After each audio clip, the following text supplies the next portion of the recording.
Hello everyone, welcome to Ravi study IQG के YouTube channel. And आज की इस वीडियो में हम डिस्कस करने वाले हैं आपके साथ ज्योग्राफी के टॉप 50 इंपॉर्टेंट क्वेश्चन जो आपके आने वाले सभी एग्जाम के पॉइंट ऑफ व्यू से काफ़ी इंपॉर्टेंट हैं।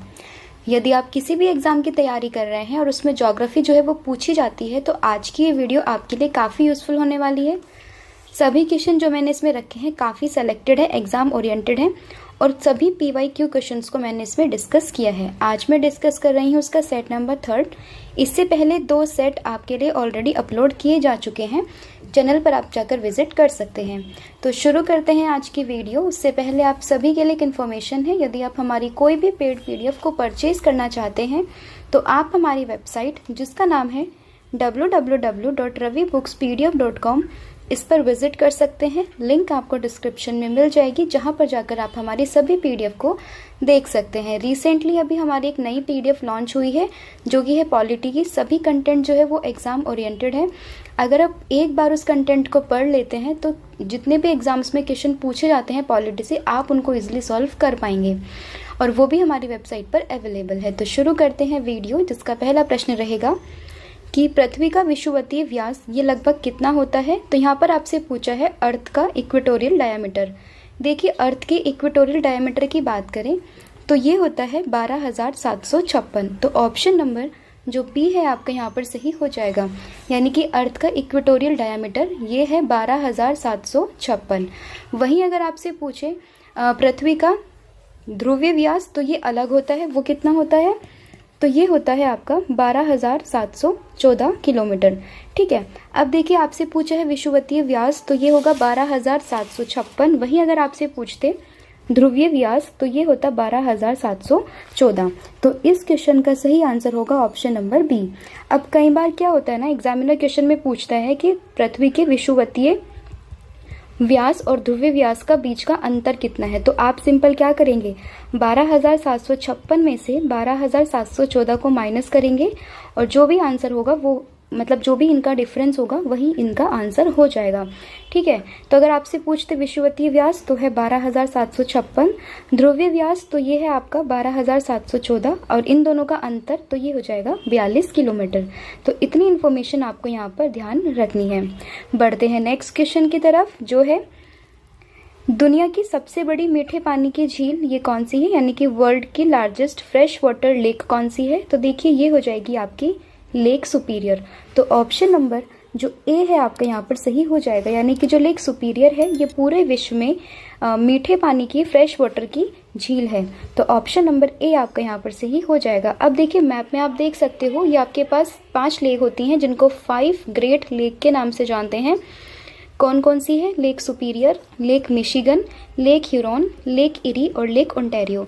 इसमें इंटरेस्टिंग बात ये है कि ये 4 लेक हैं, lake superior, lake Huron, lake eri और लेक ओंटारियो, ये कनाडा और USA के बॉर्डर पे हैं, जबकि लेक मिशिगन ये अलग से है। तो आपको ये भी ध्यान रखना है, आपसे किसी भी तरीके से क्वेश्चन पूछ सकते हैं। तो यहाँ पर आपको ध्यान रखना है मीठे पानी की सबसे बड़ी झील तो ये है लेक सुपीरियर, जो कि 5 ग्रेट लेक में से एक लेक का नाम है।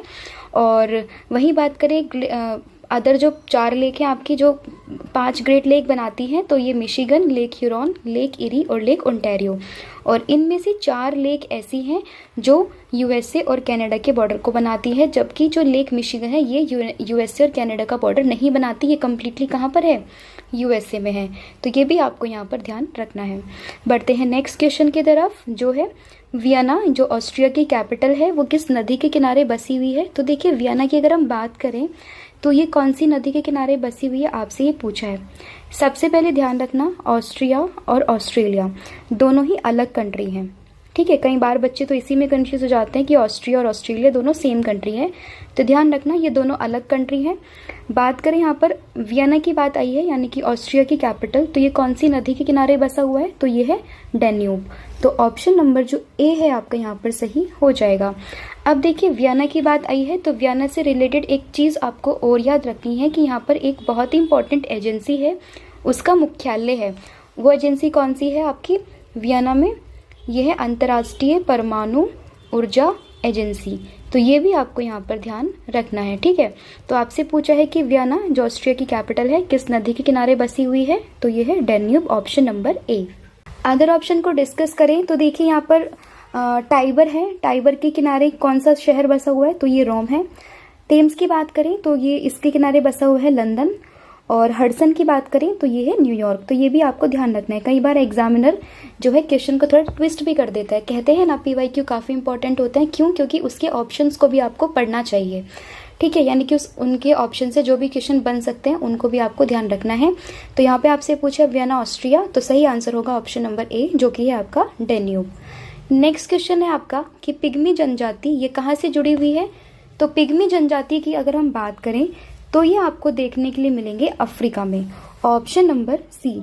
और अफ्रीका में भी ये कहाँ पर है, तो अफ्रीका में, मध्य अफ्रीका में जो कॉन्गो वाला रीजन है वहाँ पर आपको ये देखने के लिए मिलेगा, ठीक है, यानी कि कॉन्गो वाले रीजन में आपको ये देखने के लिए मिलेगा। इनकी जो मेन एक्टिविटी होती है, मेन जो ये काम करते हैं वो सभी इनका जंगलों में होता है, तो ये भी आपको यहाँ पर ध्यान रखना है।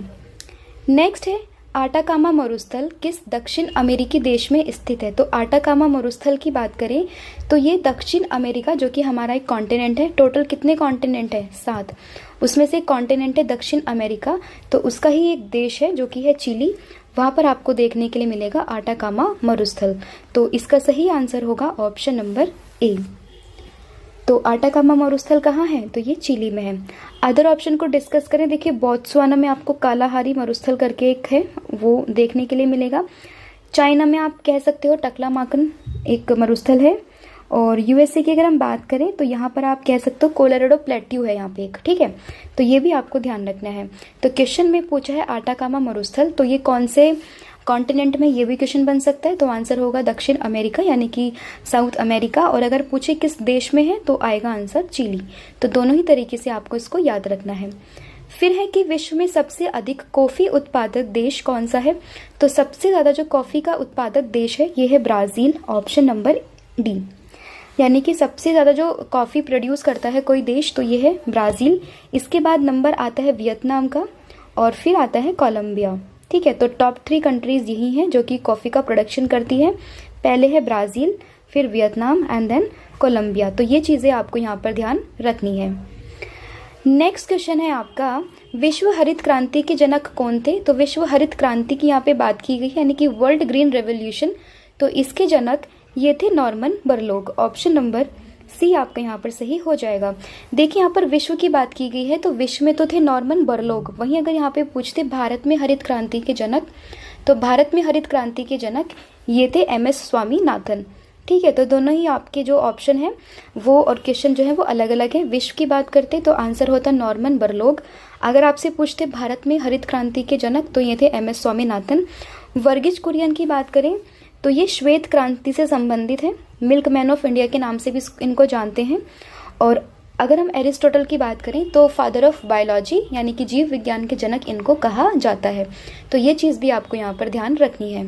बढ़ते हैं नेक्स्ट क्वेश्चन की तरफ, जो है कि दक्षिण अफ्रीका में जो किम्बरले है वो किसके लिए प्रसिद्ध है। तो किम्बरले की अगर हम बात करें सबसे पहले कहाँ पर है, ये दक्षिण अफ्रीका यानी कि साउथ अफ्रीका में है किम्बरले। और किस चीज़ के लिए फेमस है, तो ये फेमस है हीरे की खान के लिए। तो ऑप्शन नंबर जो डी है आपका यहाँ पर सही हो जाएगा। भारत में हीरे की खान की अगर हम बात करें तो भारत में मध्य प्रदेश में एक जगह है, नाम है जिसका पन्ना, वहाँ पर आपको हीरे की खान देखने के लिए मिलती है।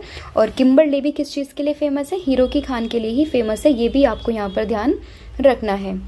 नेक्स्ट क्वेश्चन है, भूकंप किस उपकरण से मापते हैं। तो भूकंप किस उपकरण से मापते हैं, आपके पास 4 ऑप्शन अवेलेबल हैं। तो भूकंप को मापने के लिए इस्तेमाल किया जाता है सिस्मोग्राफ, ऑप्शन नंबर जो सी है आपका यहाँ पर सही हो जाएगा। यानी कि सिस्मोग्राफ की हेल्प से आप किस चीज़ को मेज़र करते हो, इसको मेज़र करते हो अर्थक्वेक को। तो ऑप्शन नंबर सी आपका यहाँ पर सही हो जाएगा, ठीक है। और देखिए सिस्मोग्राफ में आपको पता है इसमें एक स्केल भी होती है जिसका नाम है रिएक्टर स्केल, और इस पर आप क्या देखते हैं कि भूकंप कितना तेज है कितना मंद है, इसको मेज़र करने के लिए आप इस्तेमाल करते हैं रिएक्टर स्केल का। और भूकंप की स्टडी को क्या कहते हैं, तो इसको कहते हैं सिस्मोलॉजी। तो ये भी आपको यहाँ पर ध्यान रखना है। अदर ऑप्शन को डिस्कस करें तो देखिए थर्मामीटर सभी ने देखा है, घर में भी यूज़ होता है, तापमान को मेज़र करने के लिए इस्तेमाल करते हैं। इलेक्ट्रोस्कोप की बात करें तो किसी भी बॉडी पर अगर कोई इलेक्ट्रिक चार्ज है, कोई आवेश है, उसको मेज़र करने के लिए हम इस्तेमाल करते हैं किसका, इलेक्ट्रोस्कोप का। वहीं बैरोमीटर की बात करें तो वायु दाब को मापने के लिए इस्तेमाल किया जाता है बैरोमीटर का। तो इतनी चीज़ें आपको इसमें ध्यान रखनी है। नेक्स्ट है, अफ्रीका को यूरोप से कौन अलग करता है? तो अफ्रीका को यूरोप से कौन अलग करता है, अगर इस चीज़ की हम डिस्कस करें तो सही आंसर होगा इसका मेडिटेरियन सी यानी कि भूमध्य सागर। ऑप्शन नंबर जो बी है आपका यहाँ पर सही हो जाएगा। कई बार यहाँ पे सागर ना पूछ के अगर आपसे संधि यानी कि जल संधि या फिर स्ट्रेट की बात करें तो आंसर आ जाएगा स्ट्रेट ऑफ जिब्राल्टर, क्योंकि स्ट्रेट ऑफ जिब्राल्टर की बात करें तो यूरोप और अफ्रीका को ये अलग करता है। तो ये भी आपको यहाँ पर ध्यान रखना है। और एक तरीके से ये भी कह सकते हो कि भूमध्य सागर को और साथ में अटलांटिक महासागर को ये जोड़ने का काम भी करता है। ठीक है, आप इस तरीके से भी कह सकते हो। लेकिन यहाँ पे पूछा है सागर के पर्सपेक्टिव से, तो यूरोप और अफ्रीका को कौन सा सागर यहाँ पे अलग कर रहा है? तो यह मेडिटेरियन सी यानी कि भूमध्य सागर। तो इतनी इन्फॉर्मेशन आपको इसमें ध्यान रखनी है। ठीक है, नेक्स्ट है आपका प्रश्न, एशिया की सबसे लंबी नदी ये कौन सी है? तो एशिया की सबसे लंबी नदी अगर हम इसकी बात करें तो ये हो जाएगी यांगटीसी क्यांग, ऑप्शन नंबर बी। और ये कहाँ पर है? तो ये चाइना में है, ये भी आपको ध्यान रखना है। तो सबसे लंबी नदी ये है यांगटीसी क्यांग। गंगा की बात करें तो भारत की सबसे लंबी नदी है। विश्व की सबसे लंबी नदी की बात करें तो ये नाइल है। और विश्व की सबसे चौड़ी नदी की बात करें तो ये अमेज़न है। तो ये भी आपको यहाँ पर ध्यान रखना है। तो आपसे पूछा है एशिया की सबसे लंबी नदी, तो ये है आपकी यांगटीसी क्यांग जो कि है चाइना में। भारत में है गंगा, विश्व में है नाइल और विश्व में सबसे चौड़ी नदी तो ये है आपकी अमेज़न। नेक्स्ट है मैरियाना खाई, ये क्या है? तो यहाँ पर मैरियाना ट्रेंच की बात की गई है। तो देखिए ये महासागर का सबसे गहरा पॉइंट होता है, चैलेंजर डीप के नाम से सबसे लास्ट का जो पॉइंट होता है। तो ये कहाँ पर है आपका? महासागर का सबसे गहरा भाग। और कौन से महासागर की ये बात करता है? तो ये बात करता है पैसिफिक ओशियन की, यानी कि प्रशांत महासागर की। यानी कि प्रशांत महासागर में जो सबसे गहरा पॉइंट है वो कौन सा है? मैरियाना खाई। और उसमें भी पॉइंट जो गहरा है वो कौन सा है? Challenger deep. तो ये भी आपको इसमें ध्यान रखना है। और देखिए कितनी इसकी गहराई है, तो 11,022 मीटर लगभग इसकी गहराई है। ये भी आपको यहाँ पर ध्यान रखना है। ठीक है, बढ़ते हैं नेक्स्ट क्वेश्चन की तरफ। विश्व का सबसे बड़ा महासागर ये कौन सा है, यानी कि largest ocean in the world ये कौन सा है? तो सबसे बड़ा ओशियन तो ये है आपका प्रशांत महासागर यानी कि पैसिफिक ओशियन। तो ऑप्शन नंबर जो ए है आपका यहाँ पर सही हो जाएगा। देखिए अभी हमारे पास टोटल कितने ओशन है? 5 ओशन है। अब आप मुझे कमेंट सेक्शन में बताएंगे कि उन पांचों के पांचों ओशन का नाम क्या है और उनके साइज के हिसाब से आपको अरेंज करके सबका ऑर्डर लिखना है। ठीक है, तो ये भी आप मुझे कमेंट सेक्शन में बताएंगे। तो आपसे पूछा है सबसे बड़ा महासागर पूरे विश्व में, तो ये है आपका प्रशांत महासागर। टोटल 5 महासागर हैं और इनको अरेंज करके आप मुझे कमेंट सेक्शन में आंसर बताएंगे।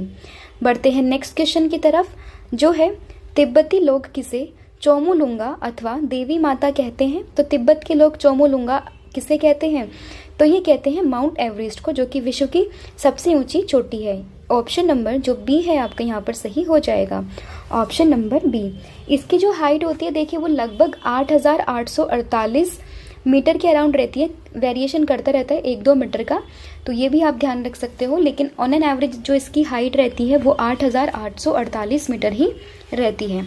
ठीक है, नंदा देवी की बात करें तो ये आपका उत्तराखंड में है, कंचनजंगा आपका सिक्किम में है और वैष्णो देवी ये आपको देखने के लिए मिलेगा जम्मू कश्मीर में। तो ये भी आपको यहाँ पर ध्यान रखना है। माउंट एवरेस्ट की बात करें तो देखिए सबसे पहली महिला जो गई थी वो थी जुंको तबई, जो कि जापान से थी। अगर किसी व्यक्ति की बात करें सबसे पहले तो 2 व्यक्ति थे जिनका नाम था एडमंड हिलेरी, और दूसरे कौन थे? तो दूसरे थे तेंजिंग शेरपा जो कि भारत के थे। ये दोनों ही व्यक्ति 29 मई को 1953 में पहली बार जो है माउंट एवरेस्ट की चोटी पर गए थे। तो इतनी इन्फॉर्मेशन आपको यहाँ पर ध्यान रखनी है। तो यहाँ पर पूछा है तिब्बत के लोग किसे चोमुलुंगा या फिर देवी माता कहते हैं? तो माउंट एवरेस्ट इसका सही आंसर हो जाएगा। नेक्स्ट है ब्राज़ील किस महाद्वीप में स्थित है? तो ब्राज़ील की अगर हम बात करें तो देखिए हमारे पास टोटल कितने कॉन्टिनेंट है? टोटल 7 कॉन्टिनेंट है। तो उसमें जो आपका साउथ अमेरिका है यानी कि दक्षिण अमेरिका, उसी में आपको देखने के लिए मिलेगा ब्राज़ील। तो ऑप्शन नंबर जो बी है आपका यहाँ पर सही हो जाएगा। देखिए ये रही ब्राज़ील की लोकेशन, और ये भी ध्यान रखना है कि सबसे बड़ा जो देश है साउथ अमेरिका का वो भी ब्राज़ील ही है। ठीक है, तो ये भी आपको यहाँ पर ध्यान रखना है। तो यहाँ पर आपके 2 इम्पॉर्टेंट क्वेश्चन बनते हैं। कितने महाद्वीप हैं? 7। कौन कौन से हैं? तो Asia, Africa, Europe, north America, south America और अटलांटिक, और दूसरा लास्ट में है ऑस्ट्रेलिया। ठीक है, तो ये भी आपको इसमें ध्यान रखना है। तो कौन कौन से बताए मैंने? Asia, Africa, Europe, north America, sorry Atlantic नहीं, अंटार्कटिका। अटलांटिक तो ओशन हो जाएगा ना। ठीक है, अंटार्कटिका और ऑस्ट्रेलिया। और ये जो ब्राज़ील है आपका, ये साउथ अमेरिका में स्थित है। कहाँ पर? ये रहा। ठीक है, और साउथ अमेरिका का सबसे बड़ा देश भी, ये भी कौन सा है? ब्राज़ील है। ब्राज़ील में सबसे ज़्यादा किसका प्रोडक्शन होता है? मैंने आपको बताया था कॉफ़ी का, ये भी मैंने आपको डिस्कस किया है। ठीक है, तो ये भी आपको इसमें ध्यान रखना है। फिर है नेक्स्ट क्वेश्चन आपका कि आपेक्षिक आर्द्रता, इसको किससे मापते हैं? तो आपेक्षिक आर्द्रता की बात करें तो इसको मापा जाता है हाइग्रोमीटर के द्वारा। ऑप्शन नंबर जो सी है आपका यहाँ पर सही हो जाएगा, यानी कि हाइग्रोमीटर से आप यूजुअली रिलेटिव ह्यूमिडिटी को मेजर करते हैं। ठीक है, अदर ऑप्शन को अगर हम डिस्कस करें तो थर्मामीटर से तापमान को मापते हैं, बैरोमीटर से वायुदाब को मापते हैं, और लेक्टोमीटर की बात करें तो हम किस चीज़ को मेज़र करते हैं? तो जो दूध होता है, दूध की शुद्धता को मापने के लिए हम इस्तेमाल करते हैं लेक्टोमीटर का। तो इतनी इन्फॉर्मेशन आपको यहाँ पर ध्यान रखनी है। नेक्स्ट है जो आपकी 49वीं समांतर रेखा है, वो किन दो देशों को विभाजित करती है? यानी कि 49th पैरेलल लाइन, ये किस किस को अलग करती है? तो ये अलग करती है यूएसए और कनाडा। तो ऑप्शन नंबर जो सी है आपका यहाँ पर सही हो जाएगा। अगर आप देखिए नॉर्थ अमेरिका का मैप बनाए तो कुछ इस तरीके से वो बनता है, प्रॉपर नहीं बना लेकिन कुछ इस तरीके से ही होता है। ऊपर यहाँ पे कनाडा आएगा, इधर यूएसए, ये वाला रीजन आपका अलास्का का होता है। ठीक है, तो ये बीच में जो लाइन जाती है, यहाँ पे आपकी 5 ग्रेट लेक भी हैं, तो इसी को कहते हैं 49th पैरेलल लाइन। तो ऑप्शन नंबर जो सी है आपका यहाँ पर सही हो जाएगा। और आपको ये भी ध्यान रखना है कि पूरे विश्व में जो सबसे शांत अंतर्राष्ट्रीय सीमा की अगर हम बात करें तो ये इसी को ही कहते हैं। ठीक है, भारत और चीन की बात करें तो कौन सी लाइन है? मैकमोहन है। भारत और पाकिस्तान की बात करें तो रेड क्लिफ, और दक्षिण कोरिया और साउथ कोरिया के बीच में आती है 38 डिग्री पैरेलल लाइन। तो ये भी आपको इसमें ध्यान रखना है। नेक्स्ट क्वेश्चन है आपका, ग्रीनविच किस देश में स्थित है? तो ग्रीनविच की अगर हम बात करें तो ये आपका यूनाइटेड किंगडम यानी कि ब्रिटेन में। ऑप्शन नंबर जो बी है आपका यहाँ पर सही हो जाएगा। तो ग्रीनविच कहाँ पर है आपका? ग्रेट ब्रिटेन में, यूनाइटेड किंगडम में। और ये भी आपको ध्यान रखना है कि जो भारत का मानक समय है वो ग्रीनविच शहर से 5.5 घंटे आगे है। तो ये भी आपको यहाँ पर ध्यान रखना है। नेक्स्ट क्वेश्चन है कि सूर्य की सबसे बाहरी सतह का नाम क्या है? तो देखिए सूर्य की सबसे बाहरी सतह की बात करें तो इसका नाम है कोरोना। ऑप्शन नंबर जो सी है आपका यहाँ पर सही हो जाएगा, यानी कि सूर्य की सबसे बाहरी सतह तो ये है कोरोना। और देखिए जो इसका तापमान है वो बहुत उच्च होता है, लगभग 1 मिलियन डिग्री सेल्सियस इसका तापमान होता है। तो ये भी आपको इसमें ध्यान रखना है। तो कोरोना इसका सही आंसर होगा, सूर्य की सबसे बाहरी सतह।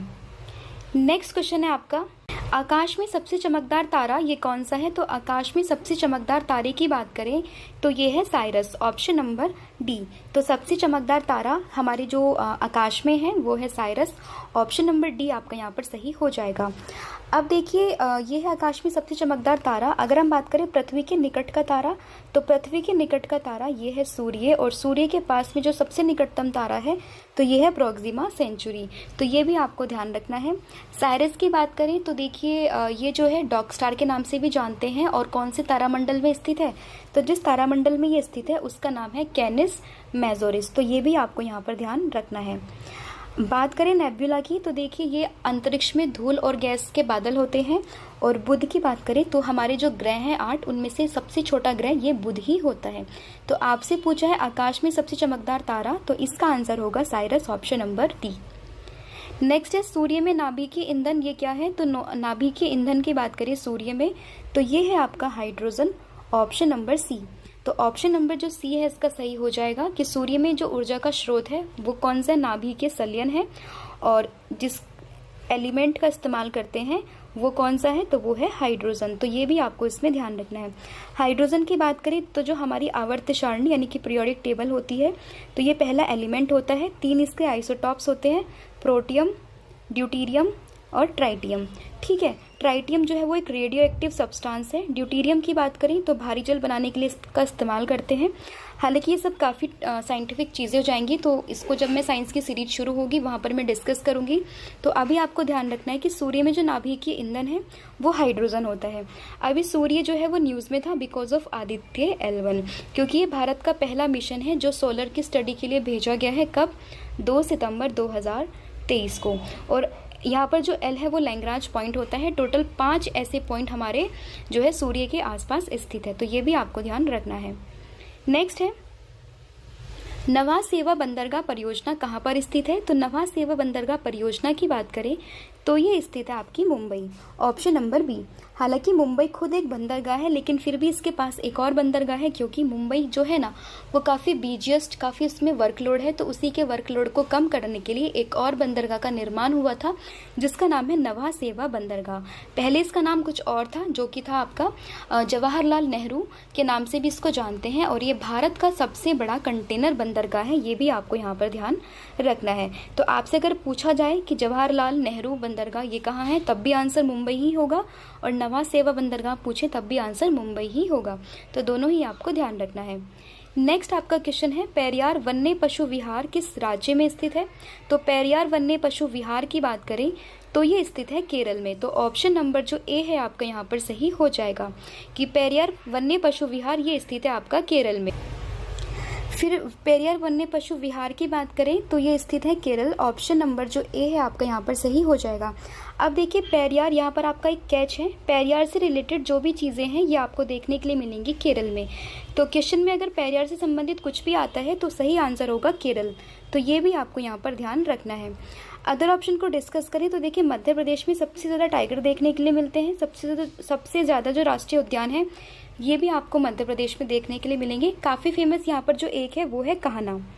उत्तराखंड की बात करें तो राजा जी, और साथ ही में एक और है यहाँ पर जिम कॉर्बेट, ये भी देखने के लिए मिलेगा। राजस्थान में एक बर्ड सेंचुरी है जो कि है सारिस्का, ये भी आपको यहाँ पर ध्यान रखनी है। नेक्स्ट आपका क्वेश्चन है कौन सा शहर भारत का सिलिकॉन वैली कहलाता है? तो सिलिकॉन वैली की बात करें तो सही आंसर होगा बेंगलोर, ऑप्शन नंबर बी। अब इसको क्यों कहते हैं सिलिकॉन वैली? क्योंकि आईटी सेक्टर जो है काफ़ी ज़्यादा है, जो सेमीकंडक्टर चिप्स वगैरह का इस्तेमाल, यूज़, मैन्युफैक्चर ये काफ़ी ज़्यादा वहाँ पर होती हैं, तो इसीलिए उसको कहते हैं silicon valley of India. Hyderabad की बात करें तो हाईटेक सिटी ये कहलाई जाती है। मुंबई की बात करें तो टापुओं का शहर, और मदुरै की बात करें तो मंदिरों का शहर, इस नाम से इसको जानते हैं। तो इतना इन्फॉर्मेशन आपको इस क्वेश्चन से याद रखना है। तो क्वेश्चन में पूछा है भारत का सिलिकॉन वैली, तो सही आंसर होगा बेंगलोर। नेक्स्ट है आपका प्रश्न भारत में हीरे की खान ये कहाँ स्थित है? तो हीरे की खान की अगर हम बात करें तो ये स्थित है आपका मध्य प्रदेश। तो ऑप्शन नंबर सी आपका यहाँ पर सही हो जाएगा। और मध्य प्रदेश में कहाँ पर है? पन्ना।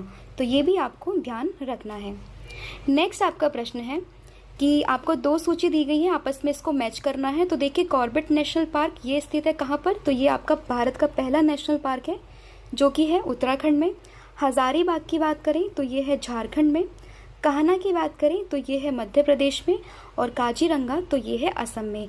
तो जो ऑर्डर बनेगा वो है 2, 4, 3, 1। तो ऑप्शन नंबर जो ए है आपका यहाँ पर सही हो जाएगा। नेक्स्ट क्वेश्चन है विश्व का एकमात्र तैरने वाला राष्ट्रीय उद्यान जिसका नाम है कीबिल लामजाओ नेशनल पार्क ये किस देश में किस राज्य में स्थित है? तो दो क्वेश्चन यहाँ से आपके बनेंगे कि विश्व का एकमात्र तैरने वाला राष्ट्रीय उद्यान तो ये स्थित है आपका कहाँ पर? मणिपुर में। तो ये भी आपको ध्यान रखना है, नाम है इसका कीबिल लामजाओ, और कहाँ पर है ये है मणिपुर में। तो दोनों ही चीज़ आपको ध्यान रखनी है। और ये किस चीज़ के लिए फेमस है? संगाई हिरन के लिए फेमस है, ये भी आपको ध्यान रखना है। तो ऑप्शन नंबर जो ए है आपका यहाँ पर सही हो जाएगा।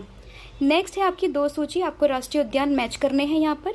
तो बांदीपुर की बात करें तो ये है आपका कहाँ पर? कर्नाटक में, ऑप्शन नंबर 3 पे मैच करेगा।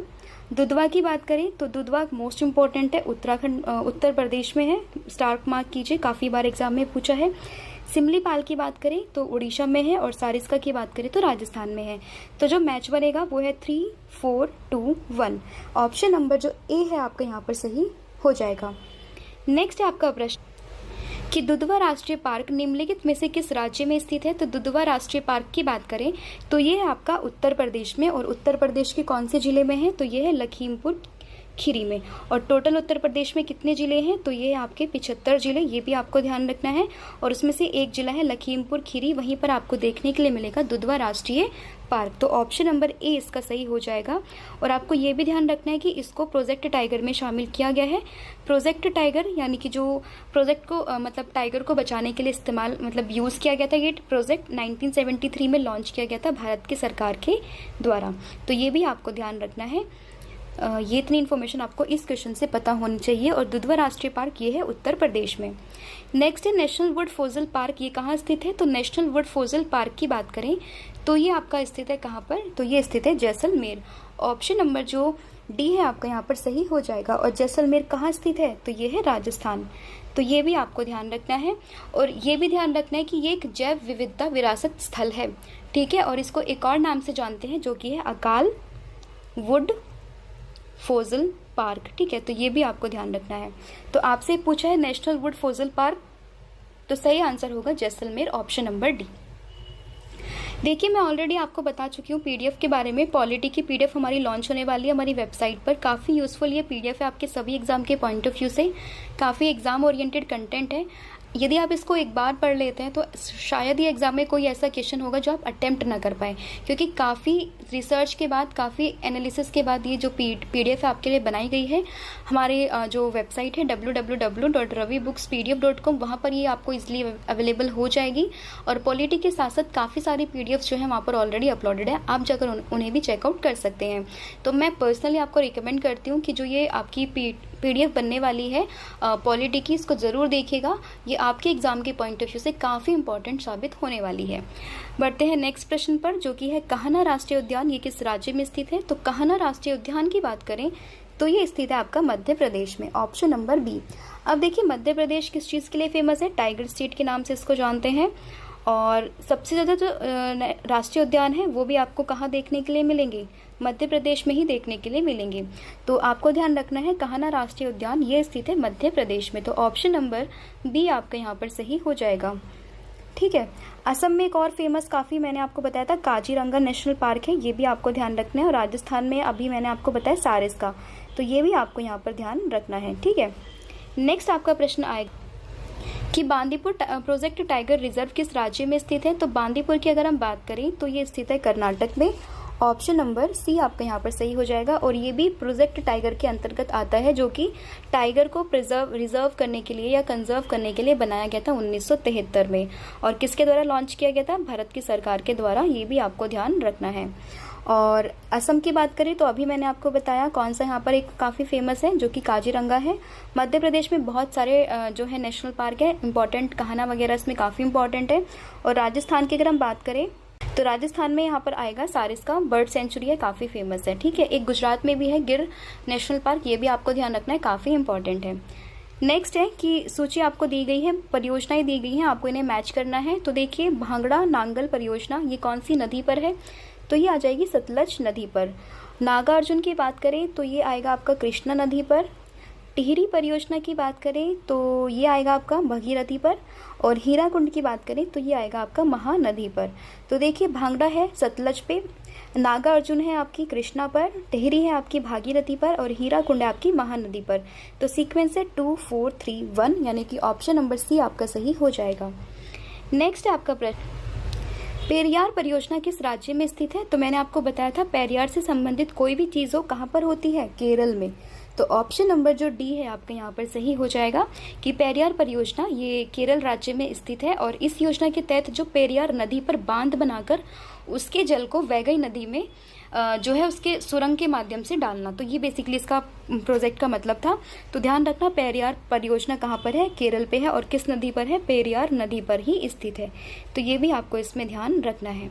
नेक्स्ट आपका प्रश्न आएगा कि सरदार सरोवर बांध किस नदी पर बना हुआ है। तो सरदार सरोवर की बात करें तो ये है आपका नर्मदा पे, ऑप्शन नंबर डी। और ये कौन से राज्य में है, तो ये गुजरात में है। तो ये भी आपको यहाँ पर ध्यान रखना है। नेक्स्ट है अलमाटी बांध किनके बीच विवाद का कारण है। तो अलमाटी बांध की बात करें तो बेसिकली ये डिस्प्यूटेड एरिया है between Andhra Pradesh and Karnataka, option number B, ठीक है। तो अलमाटी बांध किस किस के बीच में एक विषय है विवाद का, तो ये आंध्र प्रदेश और कर्नाटक। और कौन सी नदी पर है, तो ये है कृष्णा नदी पर। तो ये भी आपको यहाँ पर ध्यान रखना है। अभी जो रिसेंटली कावेरी डिस्प्यूट चल रहा है, तो इसके बारे में आप मुझे कमेंट सेक्शन में बताएंगे कि किस किस नदी के बीच में अभी फिलहाल चल रहा है, सॉरी किस किस राज्य के बीच में ये डिस्प्यूट चल रहा है। नेक्स्ट है नागार्जुन परियोजना किस नदी पर बनाई गई थी। तो नागार्जुन परियोजना की बात करें तो ये बनाई गई थी कृष्णा नदी पर। तो ऑप्शन नंबर जो ए है आपका यहाँ पर सही हो जाएगा, यानी कि कृष्णा नदी ये है, इस पे जो परियोजना है उसका नाम है नागार्जुन परियोजना। तो ये आपको ध्यान रखना है। आंसर है ऑप्शन नंबर ए। फिर है राजस्थान नहर का नया नाम। तो राजस्थान नहर का नया नाम ये हो जाएगा इंदिरा गांधी नहर। तो ऑप्शन नंबर जो बी है आपका यहाँ पर सही हो जाएगा कि राजस्थान नहर का नया नाम है इंदिरा गांधी नहर। तो ये आपको ध्यान रखना है। और कौन से नदी पर ये बनाई गई है, तो ये है सतलज नदी पर, ठीक है। और ये भी आपको ध्यान रखना है कि जो इंदिरा गांधी नहर परियोजना है, इसको जो है राजस्थान राज्य की जीवन रेखा के नाम से भी कहते हैं। और इसका पहले नाम राजस्थान नहर था, ये मैं आपको बता चुकी हूँ। और 2 नवंबर 1984 में, यानी कि 1984 को राजस्थान नहर का नाम बदलकर इंदिरा गांधी नहर परियोजना रखा गया था। ये भी आपको ध्यान रखना है। नेक्स्ट है कोयना परियोजना किस राज्य में स्थित है। तो कोयना परियोजना की बात करें तो ये स्थित है आपका महाराष्ट्र में। और कौन सी नदी पर है, तो कोयना नदी पर ये स्थित है। तो ये भी आपको ध्यान रखना है। फिर है दक्षिण भारत की नदियों में सबसे लंबी नदी कौन सी है।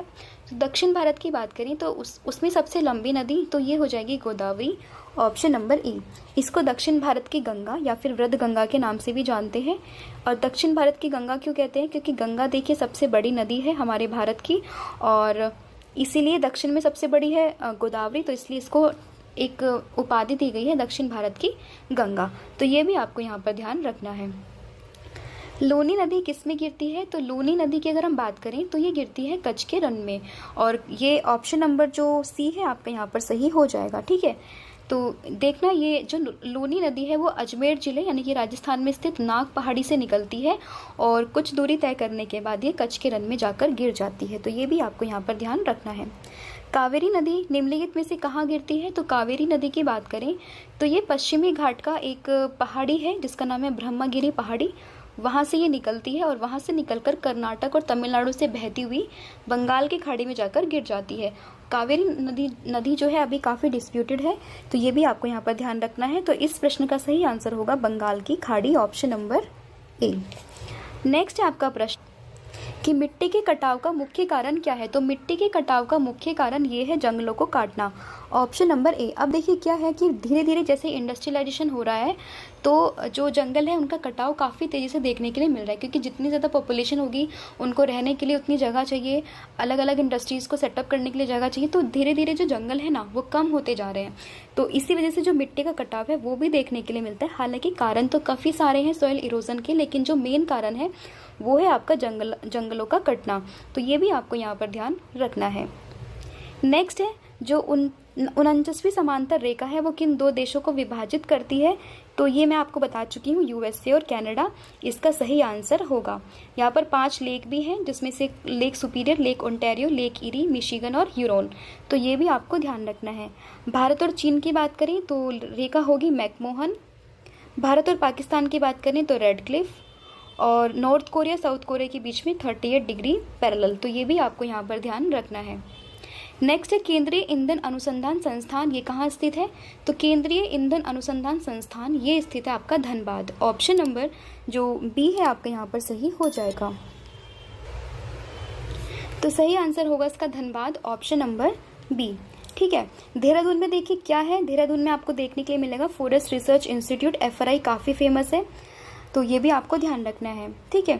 लखनऊ को कहते हैं नवाबों का शहर, तो ये भी ध्यान रखना है। और आपसे पूछा है सेंट्रल फ्यूल रिसर्च इंस्टीट्यूट, तो ये है धनबाद में, ठीक है, इतना आपको ध्यान रखना है। फिर एक केंद्रीय बकरी अनुसंधान संस्थान, ये कहाँ स्थित है। तो केंद्रीय बकरी अनुसंधान संस्थान तो ये उत्तर प्रदेश के मखदूम में है, ऑप्शन नंबर बी आपका यहाँ पर सही हो जाएगा। चंडीगढ़ नगर वास्तुविद कौन है। तो चंडीगढ़ नगर को जिसने बनाया था उनका नाम है ली कार्बूजियर, ऑप्शन नंबर जो डी है आपका यहाँ पर सही हो जाएगा।